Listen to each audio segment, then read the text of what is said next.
Welcome back to Science of Leading. I'm Claire Monroe with Edwin Carrington. Edwin, we've spent 2 episodes on why structure matters and what a failing one looks like. Today, I want the actual process. If a leader accepts they have a design problem, what do they do Monday morning? Monday morning, they do not touch the org chart, Claire. That's the mistake almost everyone makes. They redraw boxes before they know what's actually broken.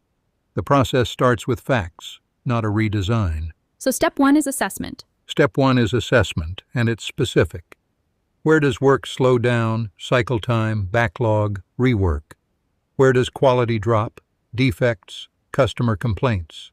Where is talent risk rising, turnover, internal transfers, burnout signals? And where do decisions stall, approval queues, meeting load? You're not guessing at this. You're using validated behavioral data and quick surveys to find the actual pattern by function, by layer, by team. And step 2 builds on that. Step 2, you map decision rights. What are the key decisions that actually drive outcomes? Who currently decides them? Who should decide them based on who's closest to the information? And what are the real reporting lines and escalation rules? This is the step where most leaders discover their real structure isn't the org chart at all. It's the influence network. That's such an interesting way to put it. The org chart tells you the fiction and the influence network tells you the truth. Exactly. Once you have both maps, the fiction and the truth, step 3 is fixing role design before you touch a single box. Simplify role descriptions. Remove overlap. Define authority and accountability explicitly.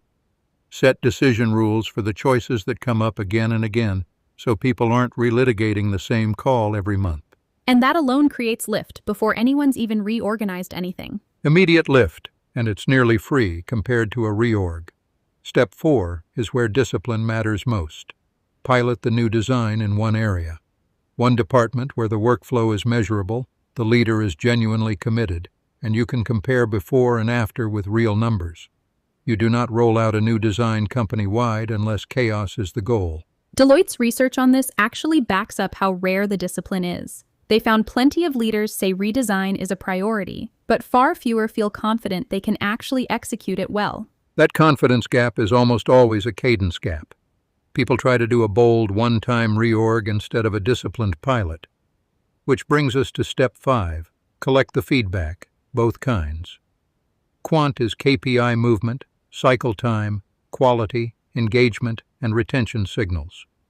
Quail is where confusion increased, where decisions got faster or slower, what got easier or harder for the people actually doing the work. And step 6. Step 6, you treat it as a cadence, not an event. Quarterly review for friction and KPI drift. Semi-annual review for structural changes. Annual review for strategy alignment and capacity planning. Across OAD's own data, 10 million assessments, more than 40 countries. The organizations that treat this as an ongoing rhythm outperform the ones that treat it as a once-a-year event every time. Okay, so let's talk about the KPIs themselves, because step 5 said collect feedback. But what are you actually measuring on an ongoing basis, not just during a pilot? 3 layers, and if you're missing one, you're flying with half the instruments dark.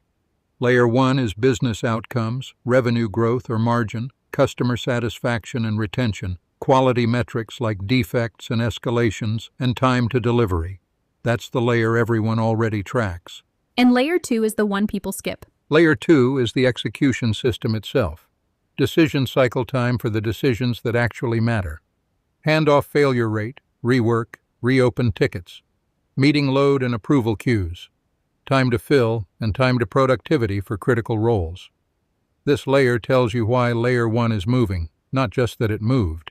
And layer 3? Layer 3 is people and capability.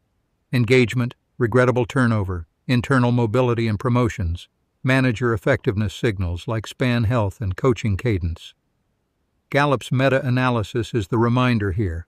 Engagement correlates with productivity, profitability, and turnover directly. It's not a separate HR report nobody reads. It belongs in the same review as revenue. So the leaders who get this right are looking at all 3 layers together, not picking their favorite one and ignoring the rest. That's the whole discipline, Claire. Business outcomes tell you what happened.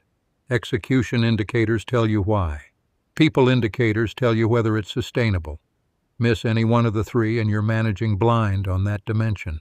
If you want to see where your own team sits across those layers before you run a pilot of your own, OAD has a free top performer profile, real behavioral data on your people in about 7 minutes, results in 24 hours, no credit card. That's OAD.ai. Assess first, redesign second, in that order, always. Perfect place to leave it. Thanks, Edwin. Always, Claire.